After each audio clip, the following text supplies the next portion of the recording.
राजधानी रांची में लोकतंत्र के चौथे स्तंभ तमाम मीडिया बंधु बहनियों का हार्दिक अभिनंदन स्वागत करते हैं।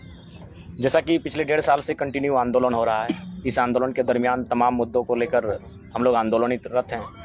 कुछ सफलताएं, कुछ असफलताओं के बीच मिला जुला असर रहा और फिलहाल जो बीते दिन पूर्व 3 दिवसीय महाआंदोलन हुआ जिसमें 60-40 नियोजन नीति को लेकर, और चूंकि लोकतंत्र के चौथे स्तंभ के माध्यम से राज्यवासियों को 60-40 की जो नियोजन नीति है उसके बारे में थोड़ा सा तार्किक बातों को रखना जरूरी है। ये नीति कितनी हद तक सही है या फिर इस नीति से नुकसान क्या है। आज जो सरकार अपने बचाव में आंदोलनकारी छात्रों को किसी दल का एजेंट बता रही है, तो इन सब चीज़ों पर मुझे कुछ क्लियरिफाई करने के लिए आप सबों के लोकतंत्र के चौथे स्तंभ की मैंने आवश्यकता पड़ी। इसके लिए आपका बहुत बहुत आभार। सबसे पहले 60-40 नियोजन नीति। देखिए, कोई भी राज्य भारत देश में जब राज्यों का अलग गठन हुआ तो सबसे पहले भाषा के आधार पर हुआ था और हम लोग की लड़ाई भी भाषा से प्रारंभ हुई, क्योंकि भाषा कहीं ना कहीं किसी मानव की सभ्यता संस्कृति का आधार होती है। यदि भाषा समाप्त हो जाती है तो वह समाज समूल नष्ट हो जाता है। आज उसके लिए असुरी जनजाति की बात करें, बिरहोरी की करें या फिर अन्य जनजातियों की बात करें जो आने वाले भविष्य में लगभग नग्न होने वाली हैं। और यूएनओ की रिपोर्ट है कि झारखंड की 8 भाषाएं 2050 आते आते समाप्त हो जाएगी। यानी भाषाएं समाप्त नहीं होगी, वह समूह जो उस भाषाओं का बोलचाल में प्रयोग करता है वो समूह भी समाप्त हो जाएगा। तो उसी क्रम में हम लोग का भाषाई आंदोलन स्टार्ट हुआ था 1932 होते आज हम लोग 60-40 में आ गए हैं।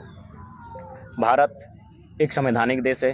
सभी लोग इस बात का दलील देते हैं कि कोई कहीं आके रह सकता है, बच सकता है, तो इस प्रकार का भेदभाव और इस प्रकार का आंदोलन आप लोग क्यों कर रहे हैं। तो मैं उन्हें संदेश देना चाहूँगा कि सबसे पहले वे संविधान को ठीक से स्टडी करें। भारत एक देश है, इस बात का जिक्र भारतीय संविधान में कहीं नहीं है। मूल 395 अनुच्छेद हैं, 12 अनुसूचियां हैं, 22 मूल भाग हैं, उसमें कहीं भी जिक्र नहीं कि भारत एक देश है। भारतीय संविधान अनुच्छेद 1 में स्पष्ट है कि भारत राज्यों का संघ है। भारत अर्थात इंडिया राज्यों का संघ होगा। यानी बिना राज्य की परिकल्पना किए हुए, बिना राज्य को आप देश की कल्पना नहीं कर सकते हैं। यानी अगर आप भारत के बारे में सोचते हैं तो आपको राज्यों के बारे में सोचना होगा। यही भारत का संविधान कहता है, क्योंकि भारत एक नहीं हो सकता है। लॉजिकली आप भावनाओं में एक कर सकते हैं, राष्ट्रवाद के नाम पे एक होने का चोला उड़ा सकते हैं, लेकिन लॉजिकली बात करेंगे तो भारत एक कभी नहीं हो सकता है। भाषा एक नहीं है, परंपराएं एक नहीं है, पहनने का तरीका एक नहीं है, खाने का तरीका एक नहीं है, गीत संगीत एक नहीं है। अरे उतना तो छोड़िए, जाति धर्म तो छोड़ देते हैं, भगवान एक नहीं है। यानी भारत अलग अलग, भारत को एक कैसे किया जा सकता है? सबको उन्नति का समान अवसर देके। सबको आप जब तक उन्नति का समान अवसर नहीं देंगे, भारत एक नहीं हो सकता है, ना भारत खुशहाल हो सकता है। तो जब अन्य राज्य के लोग अपने क्षेत्रीयता के आधार पर आंदोलन करते हैं तो सब जायज होता है। 1953 में जब तमिलनाडु से कटकर तेलंगाना का, आंध्र प्रदेश का तेलुगु भाषी के लिए जब निर्माण हुआ तो कोई विशेष विवाद नहीं हुआ। ना पूरे देश ने इस बात को कहने का मैंने बात रखा कि भाई ये देश को तोड़ने की बात है। बॉम्बे, महाराष्ट्र और गुजरात 2 हिस्सों में टूटा तब किसी ने कोई बयान नहीं दिया। अन्य राज्य भी अलग हुए हैं लेकिन कोई विवाद नहीं हुआ। अन्य राज्यों ने अपने लिए कानून बनाए तब कोई विवाद नहीं हुआ। लेकिन झारखंड के लोग जब अपने अधिकार की मांग करते हैं तो ये विवाद क्यों आता है कि पूरा भारत एक है, पूरे भारत का जिम्मा मतलब भारत झारखंड के लोग लेके रखें। चाहे यहाँ की नियोजन नीति हो, चाहे यहाँ का स्थान नीति हो, पूरे भारत को ठिका लेके रखें हम लोग। 60-40 समझ रहे हैं आप क्या होगा? 40% सीटें, नौकरियां सीधे बेची जाएंगी। आज यहीं बगल में आपका यूजी पीजी हॉस्टल है। कितने सपनों के साथ आंखों में सपने लेकर छात्र तैयारी कर रहे हैं। सब मिडिल क्लास फैमिली से हैं, खेती बाड़ी करते हैं इनके परिवार। माँ जेवर गिरवी रख कर भेजी है तो पिताजी घरों के पशु को गिरवी रख कर यहाँ तक भेजते हैं। और इस कंडीशन में आप 60-40 की बात करते हैं, 40% सीधे बाहर को बेच रहे हैं। और जब हम लोग आंदोलन करते हैं तब संविधान की बात करते हैं।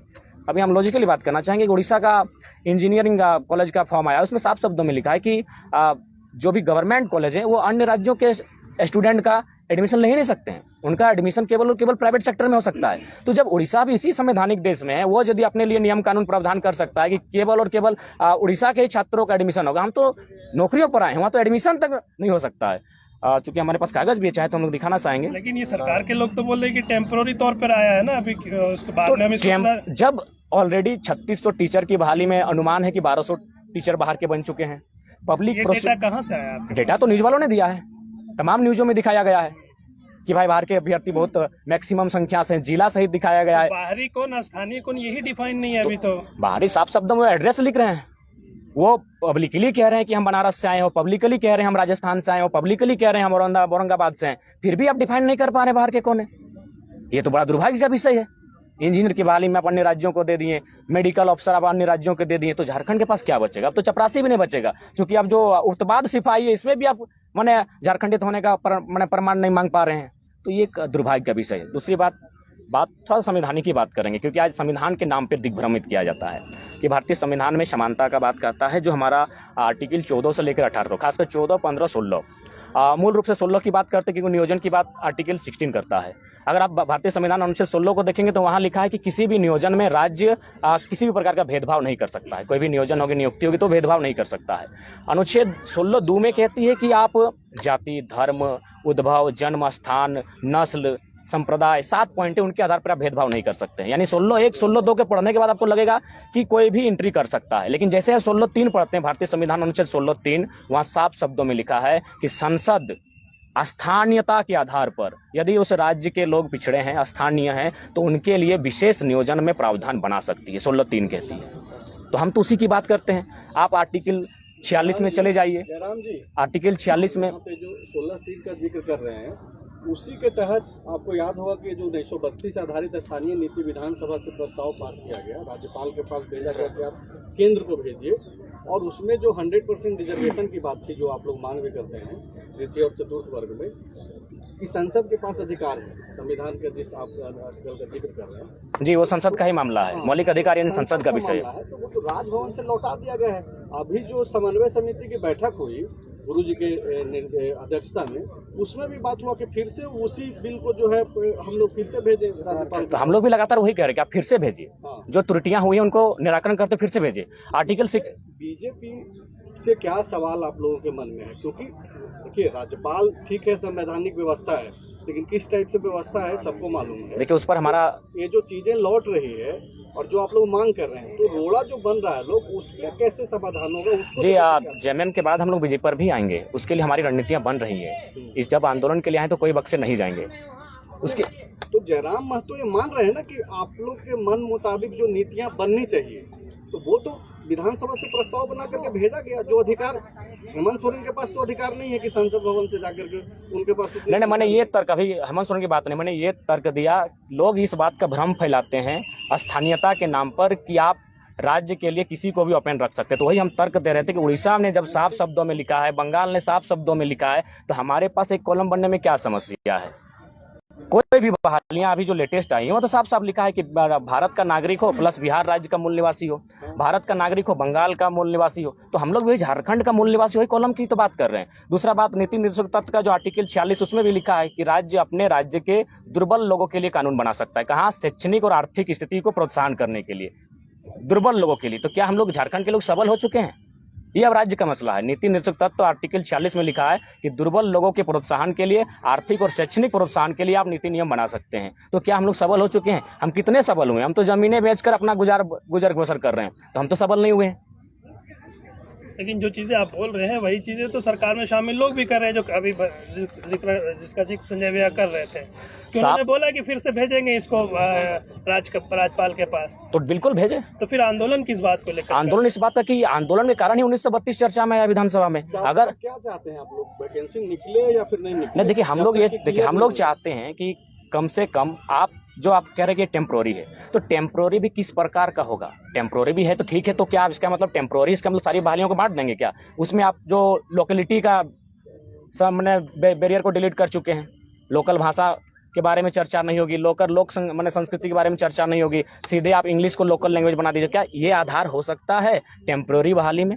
क्या इसके माध्यम से आप रोक सकते हैं? आप जिला वाइज सर्वे करते हैं, जिला वाइज कौन सी भाषाएं हैं, उसके आधार पर आप GSGK का पेपर सेट करते हैं, ये तो आप कर सकते हैं। ये तो संविधान का हनन नहीं होगा। जिस प्रकार उड़ीसा अपने उड़िया लैंग्वेज को लेकर एक बैरियर बना देती है, आपके पास अब जिला वाइज सर्वे करके, जो इससे पूर्व होती थी यार, अब जो 2-3 भाषाएं, क्योंकि भारत झारखंड में एक भाषाएं पॉसिबल नहीं है, तो इसीलिए मेरा मानना है कि आप जिला वाइज सर्वे करते हुए इस टेम्प्रोरी बहाली को भी लोगों के पहुंच से अन्य राज्यों की, और ये हम नहीं कह रहे हैं, चीफ जस्टिस ऑफ इंडिया पूर्व में M हिदायतुल्लाह ने भी साफ कहा है कि यदि राज्य चाहे तो विकसित राज्यों के अभ्यर्थियों के अतिक्रमण को रोकने के लिए कानून बनाए। टेम्प्रोरी में भी कानून बनता है। आप 40% बेच रहे हैं, बहुत समय लग जाएगा, 4 साल लगभग। कुछ समय क्यों लगेगा? आप जो स्थानीयता का चैप्टर उसको ले आइए ना। जैसे पिछला बार सवाल था पहिला किसे कहते हैं, अब बताइए, अन्य राज्यों के लोग आसानी से नहीं समझेंगे पहिला किसे कहते हैं। आप स्थानीयता चैप्टर को लेकर आइएगा तब ना। आप लोकेलिटी को लेकर आएंगे कि नहीं? अब तो लोकेलिटी को ही डिलीट कर दिए हैं। स्थानीयता के अलावा आप किसी प्रकार से फिलहाल आप इसे टेम्प्रोरी भी रखते हैं तो नहीं बचा सकते हैं। जब तक अस्थायी नियम नहीं बनता है तब तक आप कुछ ऐसा दिमाग तो लगा सकते हैं जो आप रोक सकते हैं। आप लोग 32 का जिक्र करते हैं, बहुत कोल्हान में 32 का किसी के पास हथियार नहीं है, तो अंतिम बाहरी हो सर्वे गए। सेटलमेंट के बाद चल रहा है, सुरसिंह बेसरा का कहना है। हाँ, तो वो बाहरी हो गए देखिए, आपके हिसाब से। नहीं नहीं, हमने ये क्या कहा, आपने शुरू से कहा, हमने कभी 1932 को केंद्र बिंदु कहा, चाहे टाइम या सर्विस सेटलमेंट हुआ है। आप जिलों का जो अंतिम सर्विस सेटलमेंट उसको आधार माने 4-5 कॉलम में झारखंड की स्थानीयता परिभाषित होगी, एक कॉलम में पॉसिबल नहीं है। झारखंड विविधताओं का राज्य, इस बात को समझना होगा। हमारी एक भाषा नहीं है, बंगाल की तर्ज पर हमारी एक भाषा होती तो विवाद ही समाप्त हो जाता। उड़ीसा के तर्ज पर हमारी उड़िया भाषा होती तो विवाद ही नहीं होता। तो झारखंड में थोड़ा टाइम भी लगेगा। तो आप 3 साल लिए, आपका थिंक टैंक क्या काम कर रहा था, वही तो पूछ रहा, आपका जो थिंक टैंक है वो क्या काम कर रहा था। तो आप चाहें तो डॉक्यूमेंट्री दिखा सकते हैं, लेकिन अन्य एक मस्त डॉक्यूमेंट लेके आए हैं। तो शायद जयराम यही मानते हैं कि जिसके पास 1932 का खतियान है वही यहाँ के झारखंड। देखिए, हम स्पष्ट कहना चाहेंगे कि बहुत लोग इस बात को भी कहते हैं कि बहुत सारे ऐसे लोग हैं जो इस राज्य में अन्य राज्यों से आए हैं, मान के चलिए यूपी बिहार बंगाल से आए हैं, किसी एक राज्य का नाम लेने से ठीक बात नहीं है, मिला के लेते हैं, और वे लोग अपने राज्य से कट चुके हैं। चलिए ठीक है, हम स्वागत करते हैं। मैं एक उदाहरण देना चाहूँगा, VS नायपॉल जो नोबेल विजेता हैं, वो उनका भारत उनके पूर्वजों का स्थान था, वे चले गए त्रिनिदाद। VS नायपॉल ब्राह्मण थे, जब वो त्रिनिदाद चले गए तो वे क्रिश्चियन बन गए, स्वाभाविक है, कल्चर बदला, वो जब यहाँ से वहाँ गए तो, और फाइनल जब क्रिश्चियन और हिंदुत्व का टकराहट हुआ तो वे लास्ट में नास्तिक बन गए।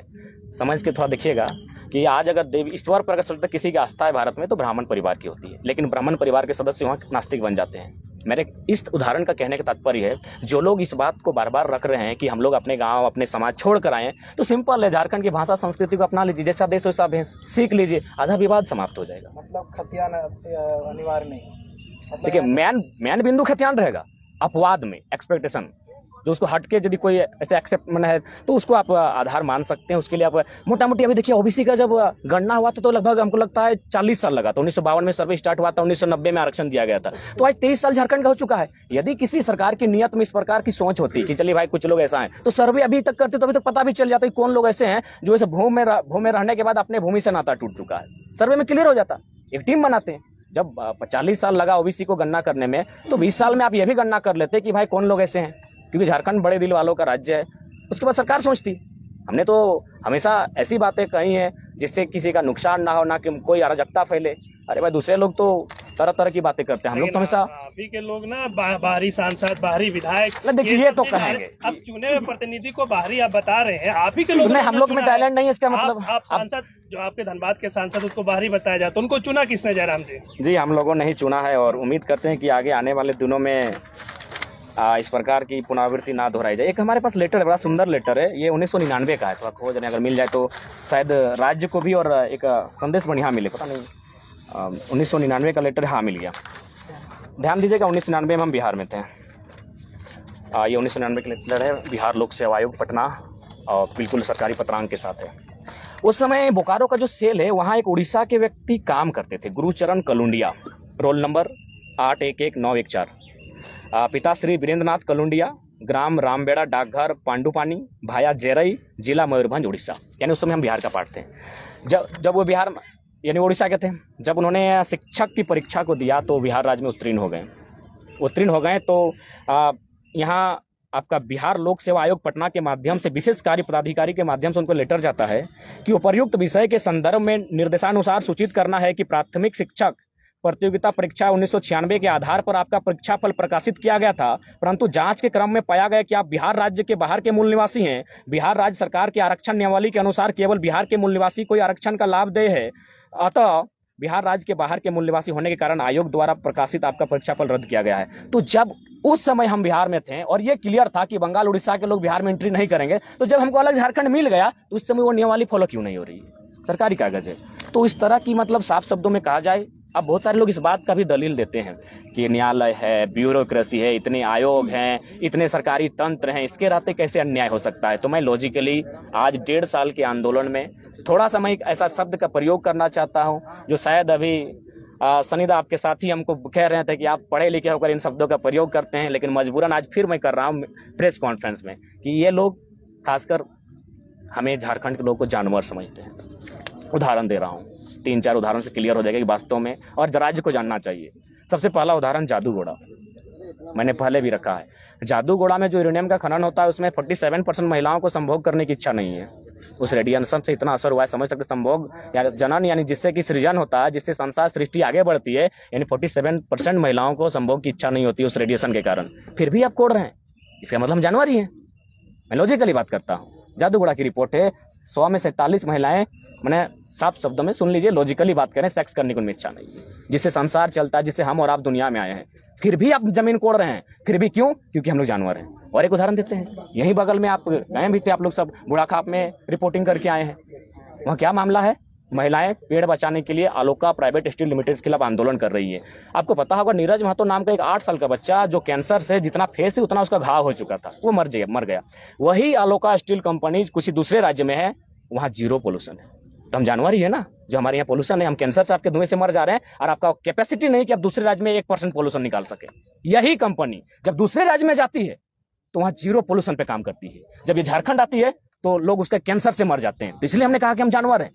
और एक उदाहरण दे ही देते हैं, कोल सबसे ज्यादा प्रभावित किया झारखंड को। चीरहरण अगर सबसे ज्यादा किसी का हुआ है तो कोल फैक्ट्री के कारण, कोल खनन के कारण। आप चले जाइए, यहाँ 3 यूनिट गवर्नमेंट की और कुछ यूनिट्स हैं, CCL, BCCL और ECL। आज बेरमो में जाइए, 999 साल कर लीजिए, बताइए 999 साल कर लीजिए, कौन सा संवैधानिक है? किस प्रकार का छेड़छाड़ हो रहा है यहाँ के कानूनों के साथ।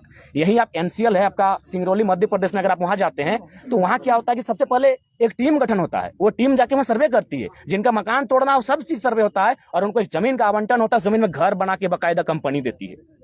सिंगरौली में, यही मध्य प्रदेश सिंगरौली में लोग बाकायदा घर बना कर देते हैं, यहाँ घर तोड़ते हैं। इसलिए तो हमने कहा हम लोग जानवर हैं, ये लोग हमें इंसान ही नहीं मानते हैं। तो फिर अब किस न्यायालय और कानून की बात करते हैं? हजारों CNT कानून पेंडिंग पड़े हैं, हजारों हत्याएं हो चुकी है जमीन विवाद को लेकर। साफ शब्दों में आज हमें कठोर शब्द करना पड़ रहा है। बाकी जो है ये लोग झारखंड के लोगों को जानवर मानते हैं। हजारों उदाहरण देंगे जहां देश में ठीक ठाक कानून है, लेकिन जैसे वो कंपनी वही लोग झारखंड में एंट्री करते हैं, उनकी नैतिक सोच मर जाती है या फिर उनका माने मर्यादा खत्म हो जाता है और वे लोग इस प्रकार कार्य करते हैं जैसे हम लोग पशु हैं। आज मजबूरी में इस बात को रखना पड़ रहा है, इसीलिए सारा सिस्टम यहाँ फेल है। चाहे DC रहे चाहे VC रहे, यहाँ सब कोई केवल और केवल इस राज्य को दोहन करने के लिए आए हैं आज। इसलिए आज मजबूरन मुझे इस पीड़ा के साथ इन शब्दों को रखना पड़ रहा है। जयराम महतो क्यों नहीं जाते हैं मुख्यमंत्री से ये सिर्फ बातें करने के लिए? क्या आप समझा नहीं पा रहे हैं या समझना नहीं चाहते हैं या आप अपनी राजनीति चमका रहे हैं? देखिए, हम लोग को राजनीति करने का आज भी इंटरेस्ट नहीं। कैसे हम लोग राजनीति कर पाएंगे? ये बार बार सवाल आता है, राजनीति हम लोग कैसे करेंगे? हम लोग आज तक एक मुखिया नहीं जीत पाए हैं। क्यों नहीं मुख्यमंत्री से मुलाकात करते हैं? मुख्यमंत्री बुलाएंगे, हम लोग आंदोलन कर रहे हैं तो उनका फर्ज बनता है कि एक डेलीगेटिंग टीम को बुलाया जाए, 5 लोगों की टीम आए। जब हम उनसे वार्ता नहीं करेंगे तब आप कहेंगे। हमारे बड़े भाई के नाते आप भी तो रिक्वेस्ट कर सकते हैं कि आप समय दीजिए, हम आपसे मुलाकात करेंगे, अपनी बातों को रखेंगे। आप क्यों तब तक चाह रहे हैं कि लोग जो पीड़ित है और वो परेशान हो, बीमार पड़े? इस सॉल्यूशन का हल तो ये भी हो सकता है। बात बताइए, जब पूरे राज्य में आज इतना आक्रोश है तो उनको दिखना चाहिए, उनको एक प्रतिनिधिमंडल को बुलाना चाहिए। हम लोग अगर नहीं जाते, नहीं बात करते तो अलग बात थी। हमें मुख्यमंत्री से शिकायत है, व्यक्तिगत हेमंत सोरेन से कोई शिकायत नहीं है। अच्छा, ये कहना है 1932 का जो आप लोगों ने मुद्दा उठाया था, क्या मेन मकसद राजनीति में ही आना था? क्योंकि लगातार जो है आपने ये भी घोषणा कर दी है 2024 में आप लोग चुनाव लड़ेंगे। नहीं, अनुमान कहा है, अभी भी कहा है कि हम लोग अगर सरकारें विफल होती है। जितने भी छात्र नेता हैं आप लोग अलग अलग दल बनाने में लग गए हैं, जितने भी है। देखिए, सबसे पहली बात है, आंदोलन का स्टार्ट दामोदर नदी में हुआ, इसीलिए इस बार चुनाव का फैसला भी दामोदर नदी के किनारे से होगा। और जो कोयलांचल के कोयला में जो आग होती है, फिलहाल वहाँ के लोगों के दिल में आग है, क्यों? कारण कि सबसे ज्यादा शोषण वहाँ देखा है। तो इसलिए बाकी जो लोग आए उनका स्वागत करते हैं, लेकिन वे आए और जल्दबाजी में तुरंत पार्टी का निर्माण करने लगे। एक बार कम से कम हम लोग से बैठ तो लेते, समझ तो लेते हैं, क्योंकि ये नए चेहरे हैं, नए लोग हैं, नई पीढ़ी है, नया उमंग है, इनके साथ किस प्रकार चलना है इस पर चर्चा करना चाहिए था। किसकी बात कर रहे हैं आप? तमाम लोगों की जो हमारे साथ आए, सभी लोग आए और सब अचानक तुरंत आके 2 दिन में अलग पार्टी का निर्माण करने लगे, अलग अलग बात करने लगे। सभी की बात, नाम व्यक्तिगत किसी क्यों ले? इस सिंह बिश्रा को लेकर क्या कहेंगे? लगातार आपकी वो एक अनुभवी हैं, झारखंड आंदोलनकारी हैं, राइटर फाइटर दोनों हैं, लेकिन यही कहना चाहेंगे सबका एक टाइम ऑफ पीरियड होता है। आपने एक बड़ी बात कही है, कुछ दिन पूर्व आपने एक बाइट दिया है अपने क्षेत्र में। जी, हम उस बाइट को दोहरा देते हैं जी। हमने कहा है कि उनका समय 1985 का था, जब वो बैट लेके लंबे लंबे छक्के लगा सकते थे, उनका सम्मान करते हैं। अब 2023 आया है, अब शुभमन गिल, सूर्य कुमार यादव, यशस्वी जायसवाल, इन खिलाड़ियों का समय है, तो इनको आशीर्वाद दें, इनको गाइडलाइन करें कि कहाँ निकलना है। हम तो कहते हैं अगर जरूरत पड़े कान खींचिए, जरूरत पड़ते कंधे पे हाथ रख के शाबाशी दीजिए, सब कीजिए जो एक कोच का रोल होता है, गाली दीजिए, लेकिन बल्ला उन्हीं को दीजिए जिनका समय है। उन्होंने तो कहा था कि मतलब कैप्टन आप बनना चाहते हैं? नहीं, कैप्टन कोई और बने, हम खेलना चाहते हैं। ठीक है जनाब जी। धन्यवाद। खेलने के लिए तैयार हैं, मतलब 24 में मैदान में टीम उतरेगी। सनीदा कोच होंगे। नहीं, ये तो आपने क्लियर कर दिया है कि 24 में आखिर रास्ता हमारे पास वही है हाँ, रास्ता वही है, कि चुनाव में हम लोग जाएंगे। बिल्कुल जाएंगे। पार्टी की घोषणा कब तक कर रहे हैं, 18 या 19 या 20? 18 को जो सूचनाएं हमको पास वही आ रही है। सम्मेलन हो रहा है, उस दिन कुछ चर्चाएं होंगी इस विषय पर। चलिए, थैंक यू। आइए जयराम जी, इधर आइए।